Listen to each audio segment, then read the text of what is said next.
This is Remote Daily, your daily dose of inspiration.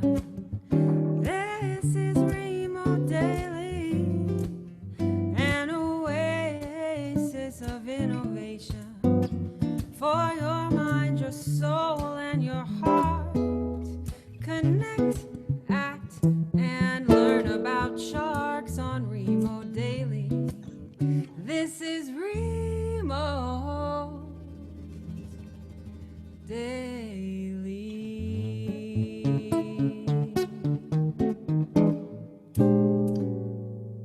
Woohoo! Thank Awesome. you. And this is Emmy-award-winning filmmaker and, well, sharkiest person on the planet. Welcome to Remote Daily, Andy Casagrande. Thank you for having me. This is inspiring. I didn't realize it was going to be, music and videos and a little bit of everything. So this is great. And people from all over the world, like you said, Europe, America, all over the planet. It's good to be here. So rare to see you with a green background, not with a blue one. You're joining us from Sweden today, as I heard, where you spent time with your family, your wife, son, and daughter. How is inner Andy? How is your soul feeling today? It's great. It's actually really great to be as far away from America right now as possible. And Sweden is just a very pure, peaceful, relaxing place where you can reconnect with yourself and the environment and my Swedish family. So it's great. And just getting here, there's this whole international travel ban on Americans to get here, but somehow they let me in. So it's great to be here. You sharked your way in. And it's rare to, it's a rare treat, I should say, to catch you grounded and dry. You're usually on the water for about 8 months, a year. How has COVID-19 and all the implications you mentioned impacted your work? You know what?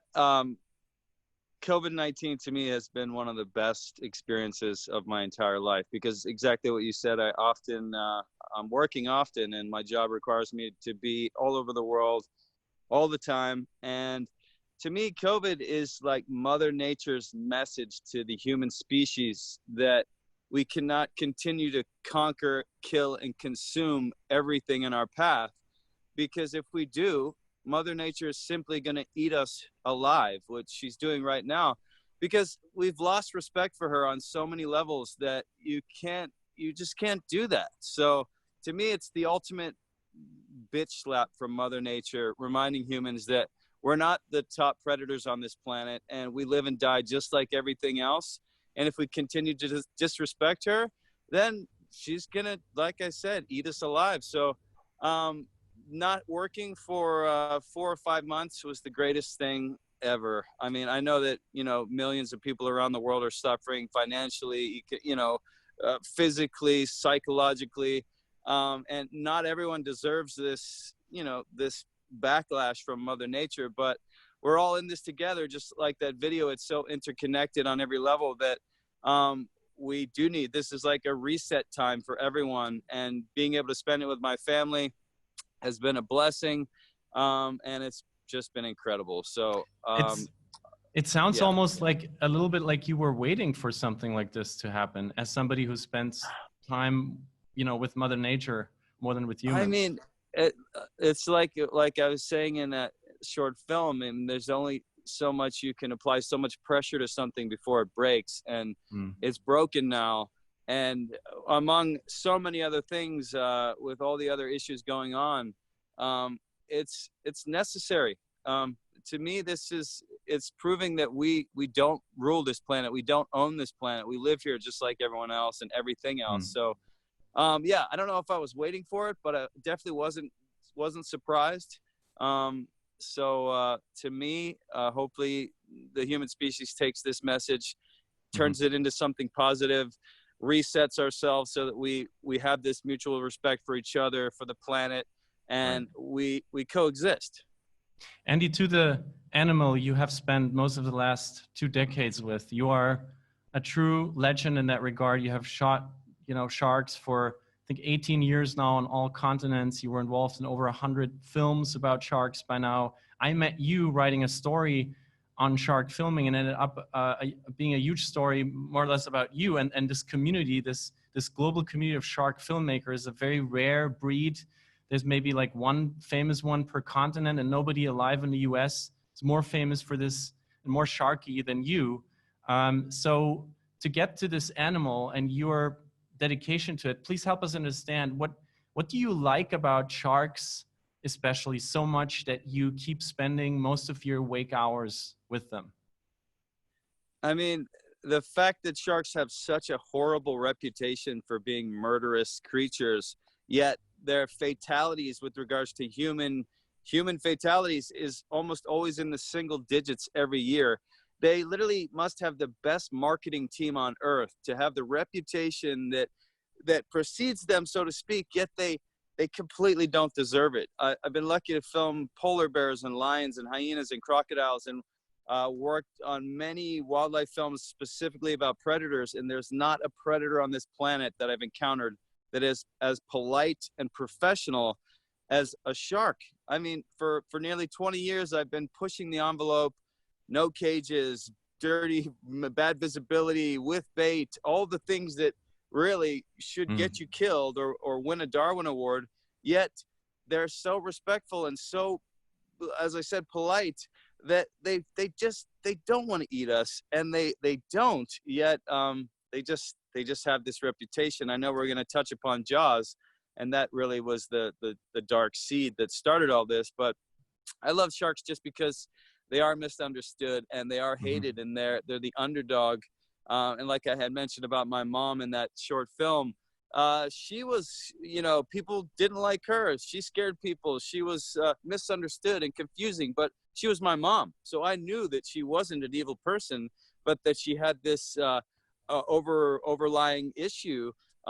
So, to me, it's like, you have to be nice to strangers. You can't just always go with the flow that what's cool for everyone else should be cool for you. That's not how the world should work. You should respect people and learn to understand them better. And if you can't help them, don't hurt them.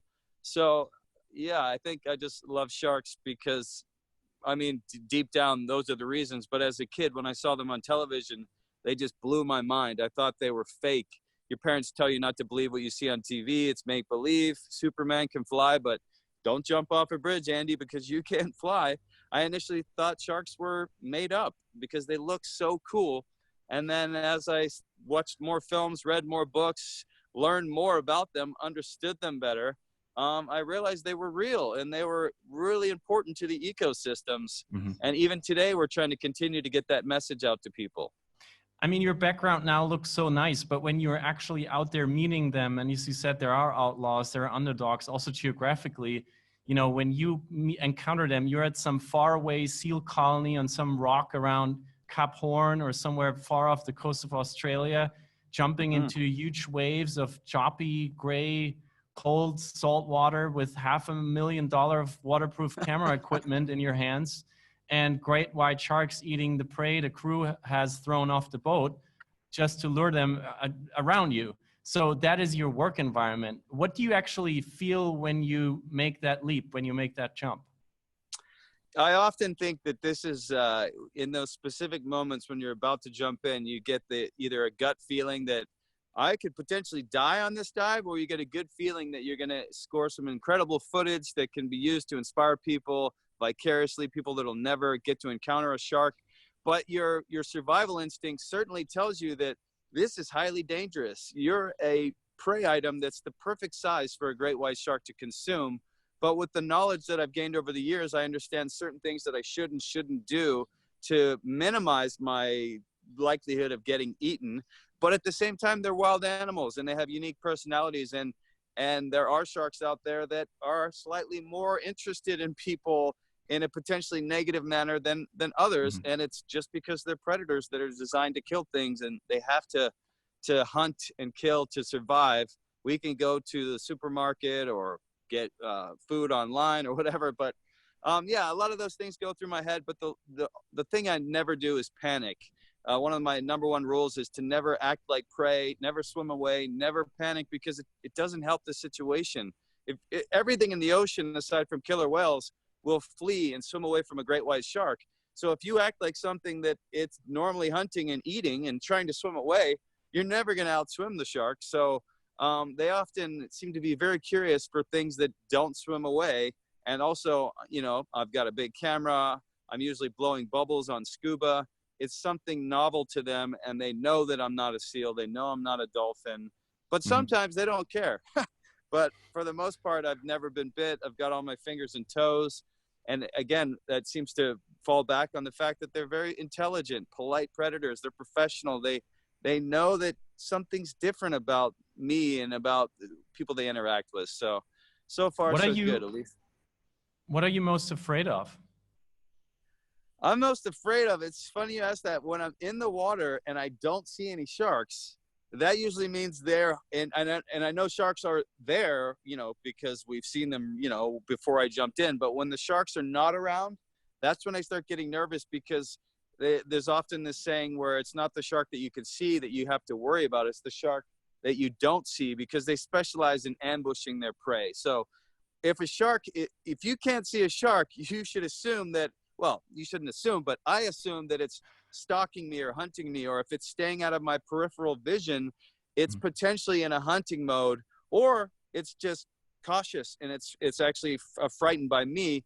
So on that level, it actually works two ways. One, that I'm concerned that they're hunting me, but if I jump in an ocean and there's supposed to be sharks there, but they're not there, that's even scarier, to the fact that overfishing and the fact that they're being removed from their roles within the ecosystem. You mentioned the Galapagos as one of your amazing experiences. Just recently, you know, these massive fishing fleets. During COVID, everyone thought the environment would get a break and wildlife would rebound, and humans are in quarantine and they can't travel. But there's plenty of bad, evil humans out there that realize, because there's no law enforcement out there policing the seas, we can go out there and continue to rape and pillage and consume while nobody's watching. So some of the largest shark fin busts in history happened during these quarantine times, because the bad guys knew that it was the perfect time to hunt and kill and you know, continue to take. So and that's of course, a bummer. That hunting and killing is part of the human way of reacting to sharks, is supported by our fear of them. And we had already 2 mentions in the chat about, you know, Cape Cod and the sightings there. And of course, Cape Cod is also the place where some of Jaws was being filmed. And you mentioned the movie already. I mean, what you do has a long tradition. It started with an Austrian called Hans Hasse in the 1950s, who was the first filmmaker to film sharks.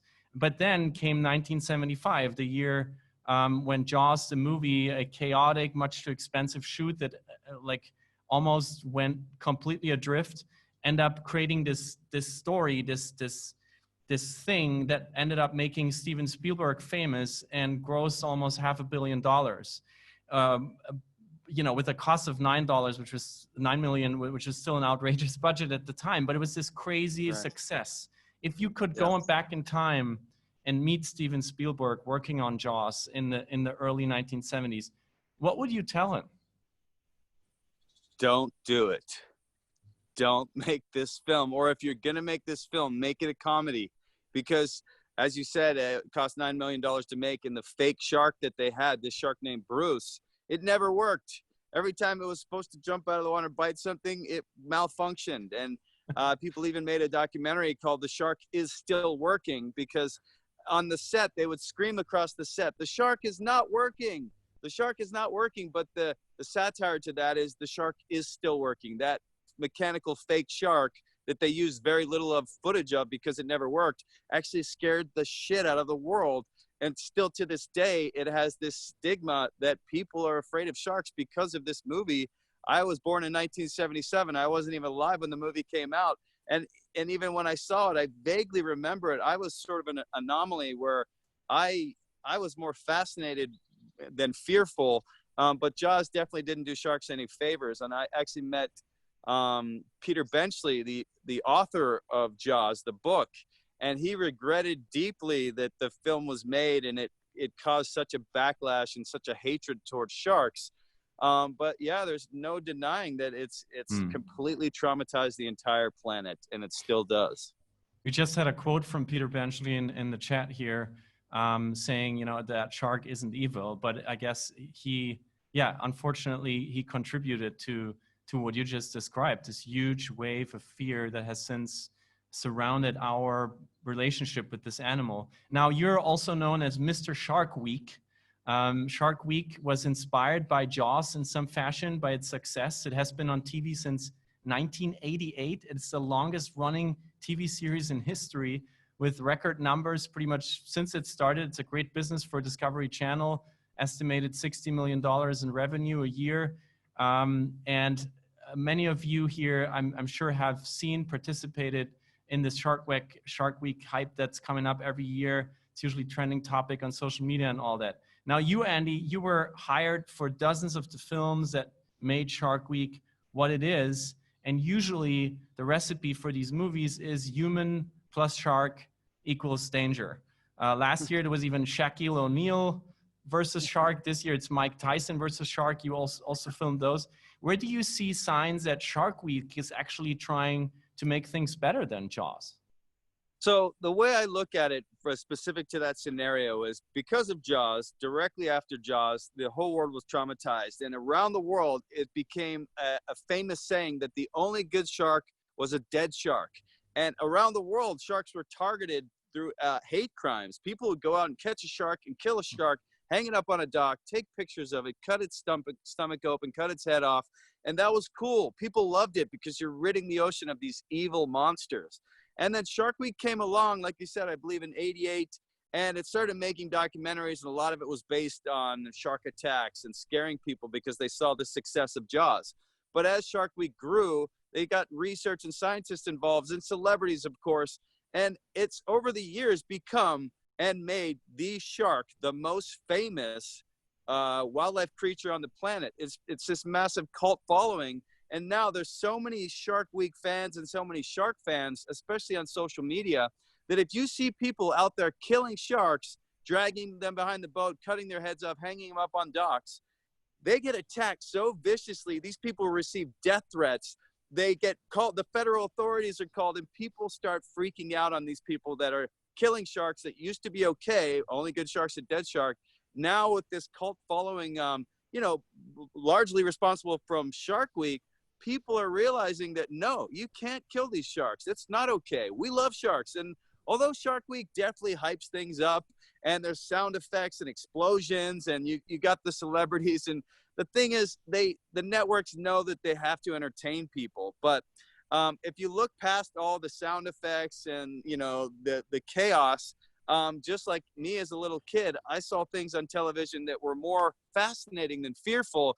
And the amount of fan mail that I get from little kids and their parents and their moms, that their little daughter or their son, all they want to do is grow up to be a marine biologist because they've seen what I do on Shark Week, or they've seen other filmmakers on Shark Week. I have to believe that Shark Week is somehow doing more good than bad, way better than Jaws did, because like I said, it's created these cult shark junkies that will not tolerate people killing sharks.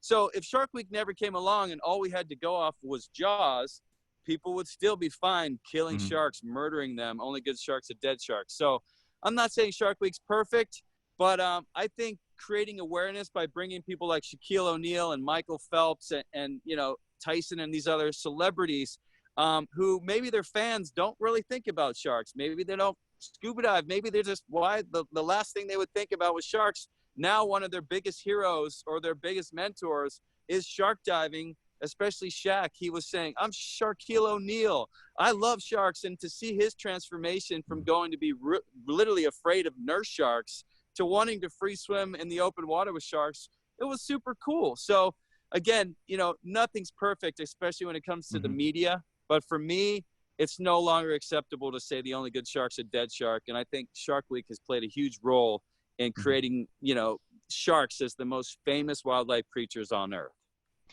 Andy, you are doing a lot on social media as well to change the narrative around sharks. I'm just pulling up your Instagram here. On all your channels, you're out there like stories and little tidbits and how important sharks are. Here, you're over 100,000 followers on Instagram alone. I see your posts every day, and I know that your earnings as a cameraman, they are somewhat capped. You have there's a day rate unionized. I think it's a few years ago it was $750. It's probably still around that. You make extra money through renting your equipment, of course, but you only can shoot so much a day. So why are you out there posting so much on all these channels? Like, what is your mission here? You know, going on Instagram, going even on LinkedIn, like a business network, and LinkedIn, spreading yeah. content. I still don't know why I still do LinkedIn. But one of the reasons that I do social media actually came quite a few years ago. I used to never post anything on social media because I felt like it was bragging. Like, look at me, I'm doing this. Look at what I did. Look what I never post what I ate for breakfast, but look where I went. Look what I filmed. I never posted things because I felt like it was arrogant and self-entitled. Look at me. But then a lot of my family members are like, Andy, what's the deal? You get to go to the most incredible places on the planet, interact with the coolest predators on Earth, and you never show us any pictures. We have no idea what you do. That's horrible of you. That's irresponsible. You're keeping it all to yourself. That's selfish. And I was like, you know what? Because, you know, I was born in New York City, but I grew up in a small town outside of Pittsburgh in Pennsylvania. A lot of my family doesn't scuba dive. A lot of my friends, they've never been to the ocean or whatever. So they convinced me, like, listen, people can vicariously learn and vicariously experience sharks, and your passion is contagious if you tell your stories.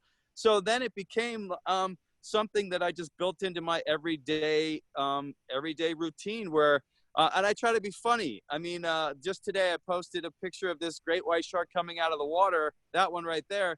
And instead of saying, oh, look at this shark trying to eat people, I joke that, you know, my recent studies have shown that some great white sharks don't require to breathe oxygen underwater. They prefer to breathe oxygen from the topside land so they can reduce carbon emissions. Scientists hate me, a lot of them do, because I just say random things that I know people that have a sense of humor and imagination, and they know me, that they look past it and they see a comment about carbon emissions, and they see a comment about science and research that's unorthodox. To me, I have a lot of great scientist friends that do amazing work, and then there's a handful that are they just like to start static, and they're not really doing anything good other than attacking people online. To me, if you make science cool and exciting and funny and entertaining, then little kids will love it. Parents will love it. Like, everyone will love it. If you try to make it too complex and too high and you wouldn't understand this because I'm a scientist, fuck that. It doesn't make sense to me. Sorry about the swear word, but like, to me, the reason people get involved and get excited is that they can relate to something, if they can get involved, if they can understand it.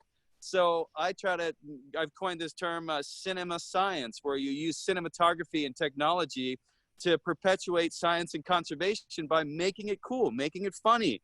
Don't take yourself too serious, because I used to try to just show pictures of dead sharks and shark finning and we've got to save the planet. And like, people, especially now, right now, people are so depressed. They're so in desperation mode that if you continue to force feed them negative things and tell them that they're bad and you have to do something, often they just change the channel. They watch Tiger King on Netflix, or they watch cartoons. They want something to escape. So I try to do a hybrid of like cool cinematography, some funny jokes. I definitely keep it serious when I need to, but I don't know. Life's too short to you know, yell at people and try to force them into your ideals and how they should be. Let them interpret it the way they want to. As long as they're not evil, horrible people, which they're out there. I just believe, like, I'm a strong believer in karma. A lot of people are like, oh, you're the luckiest guy in the world. I don't really believe in luck. I believe in karma. So I think I've got lots of, as I said, a lot of fan mail from kids especially. And I go out of my way to respond to every single one. And, you know, there's some dumb questions out there, and I usually give dumb answers to dumb questions just to be funny. But, yeah, I forget what the question was. That was a ramble. Oh, social media. I mean, it's powerful. People use it for good and bad. I think it's better than posting gossip and, you know, whatever. No, I think we all understood that you're out there, you're posting every day. It's a lot of work. You do it yourself. because you would like to educate and have your own voice in how people learn about this. And we had some questions here in the chat around Cape Cod, because we have some people in our community that are from there or are there right now. And it reminds me of our an all-day connection to sharks. You run expeditions to Guadalupe Island off Baja California to introduce people to great white sharks, lose their fear. So but it's not everybody who can afford this. So what if we are here, we occasionally encounter like a sign, let's say on a beach in Cape Cod. What do you recommend for all of us to lose our anxiety of open water, of getting eaten alive? Well, I won't lie. Cape Cod is a hunting ground for great white sharks. The reason everyone's thinking, where did these sharks come from? They're out of control. The sharks have always been there, but when humans eradicated the seals and killed off all of their prey, the sharks had to move on. There was nothing for them to eat there. But now that the seals are hauled out on the beaches and their population has, I don't want to say exploded, but there's a lot of seals there now. The sharks have come back to feed on the seals. I saw a really funny cartoon where there's this, this beach goer yelling at a shark, "This is my beach." And the shark's like, "Your beach? I've been here for 50 million years. My family's been coming here before the dinosaurs. How is this your beach?" So the reality is Cape Cod, it is a hunting ground for great whites. You can make yourself safer by being vigilant, being aware. But, there's an amazing research team there, the Atlantic White Shark Conservancy. I'm doing some stuff with them during Shark Week. Greg Skolmo is an amazing scientist, tags a ton of sharks there. And when I went there to work with him, we saw predation events. We saw multiple sharks trying to kill seals. They do make mistakes sometimes. I do really stupid things sometimes, and I'm not saying you shouldn't swim in Cape Cod, but if you do, you just have to understand that it is an area where sharks are looking to eat things that look like you. So, and it's hard to not, people try wetsuits and magnets and different colored wetsuits to try to repel sharks. I worked on a project where they were trying to use these electronic repellents and a buoy system to notify people that sharks are in the area, drone technology. The reality is, sharks are not going to change their hunting behaviors that they've developed over millions of years. Humans need to be smart and change our behavior. I don't think nets are the answer, but, just being aware that murky water in areas where attacks have happened in the past, it's hard to really, there's no definitive answer other than if you never ever want to encounter a shark and never ever want to get attacked, then stick to the swimming pool. But it's a risk that you take every time you drive a car too. If you never want to get in a car crash, don't drive. Don't sit in the passenger seat either.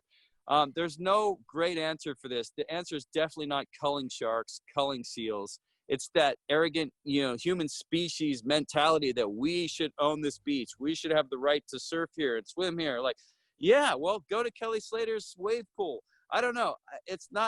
I'm always going to side with the sharks because they were there first. Humans, we're smart enough to adapt and evolve.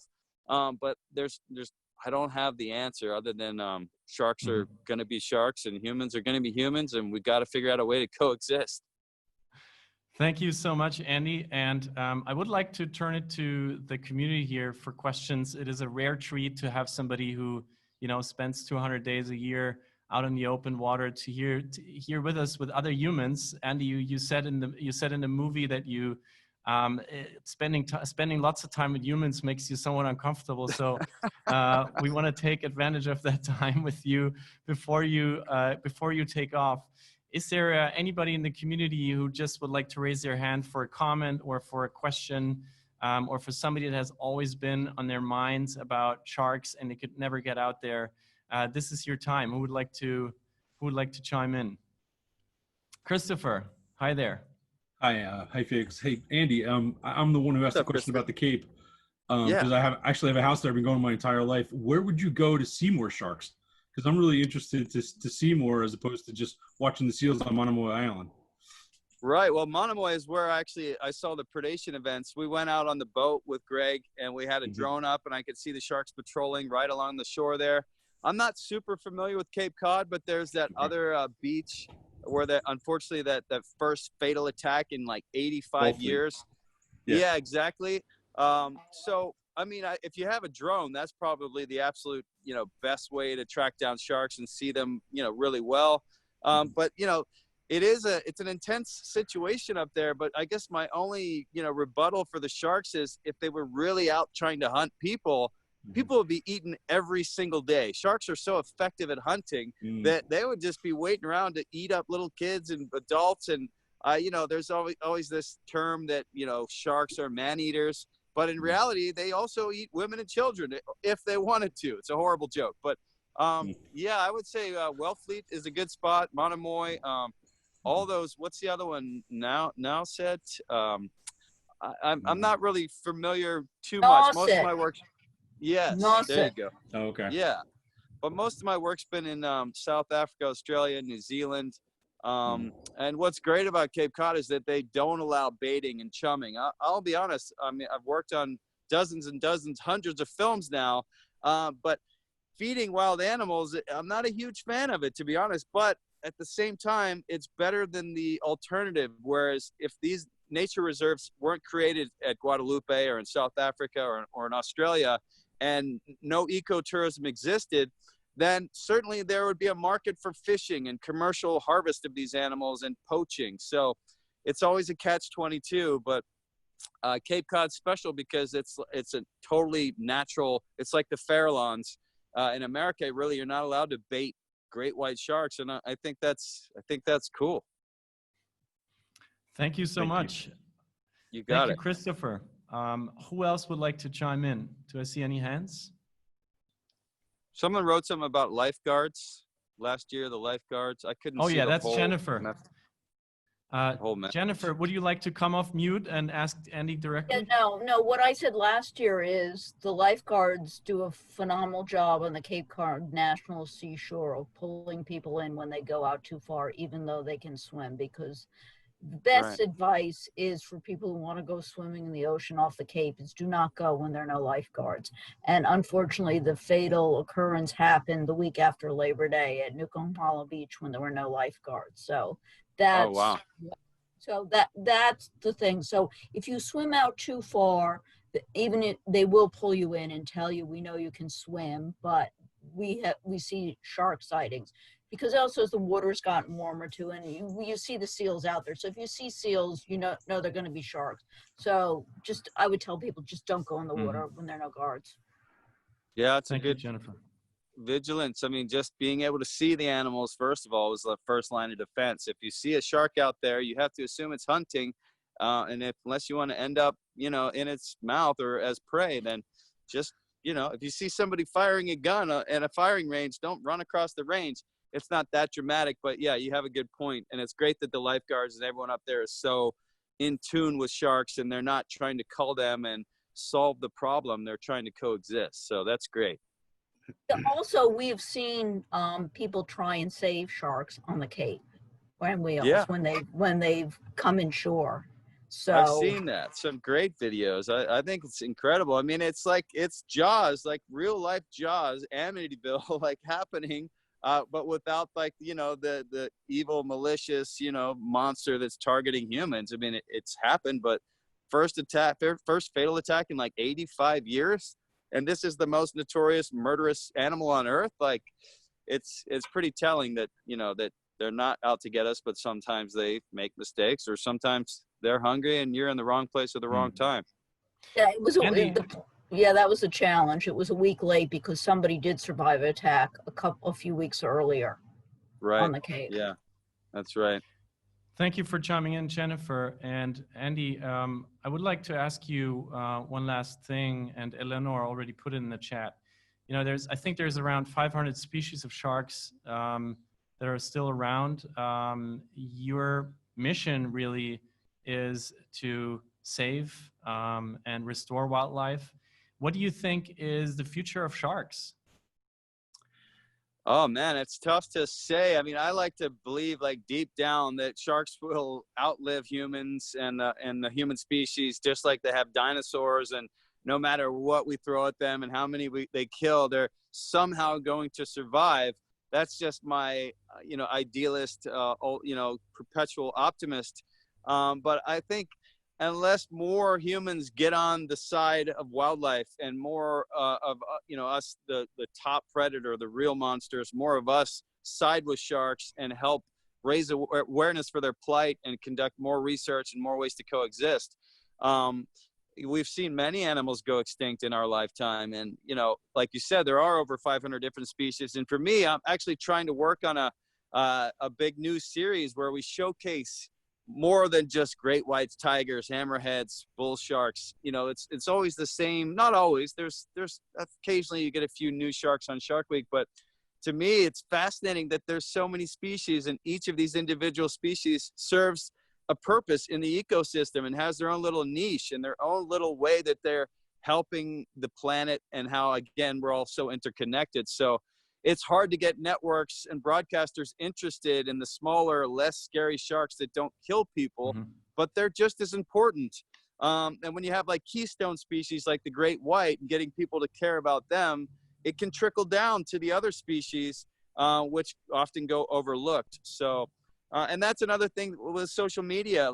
Discovery, Nat Geo, BBC, no one can tell me what I can post or not post. So I don't have to fit anybody's agenda except for my own little quirky, weird shark fascination. So, yeah, I don't even know what that means, but and how can we support as a community? How can we support this mission that is your mission also? What are the ways, the groups, the communities, the channels that you recommend to tap in for making this a better world for sharks? Like I had mentioned about little kids reaching out and how they are actually teaching their parents about sharks, and how they parents will often be completely petrified of sharks, and their 4-year-old son was like, well, actually, great white's primary diet is a small shark, is fish, and then they're teaching their parents by things that they're reading online, films that they're watching. So I think continuing to spread awareness, but also supporting your local research teams. If you live in the Cape, those guys, they don't have Hollywood budgets. They do get funded a lot by Shark Week and National Geographic, but I think just the more people start to think sharks are important and cool and actually polite professional predators and less, the scary monsters. To me, it's like, geez, we've been trying to drive this home for so many years. And obviously not just me, this started way before, actually Jaws was in 75, but yeah, there's Sea Legacy, National Geographic, Oceana, Wild Aid. There's tons of little grassroots organizations, and it's very splintered, and Sea Shepherd, and there's so many, but it's often actually hard to figure out who's doing what and who's actually allocating the funds properly. But one I really like is Sea Legacy, which is run by Paul Nicklin and Christina. They do amazing work, and they're using their superpower, their star power, to create petitions, and they focus on specific issues and target specific issues instead of just this broader approach. So yeah, any organization that's trying to do good is better than trying to do bad. Andy Casagrande, what an immense pleasure and honor to have you, the greatest land shark around, with us on the show. Thank you so very much for your time, for this amazing insight. And as you can all tell, Andy is somebody that, once you meet him, you would just want to spend more time with him. So I encourage you to follow on social, LinkedIn up, follow this amazing storytelling that he's doing every day, watch the movies, and follow his lessons from the deep. And Eleanor and Dario, I hope we have a minute left to give Andy the honor of a final song of the hour. Thank you, guys. Sure. We'll do a medley of final song and our goodbye jingle. In the town where I was born lived a man who sailed to sea, and he told us of his life in the land of submarines. So we sailed up to the sun till we found a sea of green, and we lived beneath the waves in our yellow submarine. We all live in a yellow submarine, a yellow submarine, a yellow submarine. We all live in a yellow submarine, a yellow submarine, a yellow submarine. This has been Remote Daily, your daily dose of inspiration. This is Remote Daily, an oasis of innovation for your mind, your soul, your heart. Connect and act and recharge with Remote Daily. This is Remote. We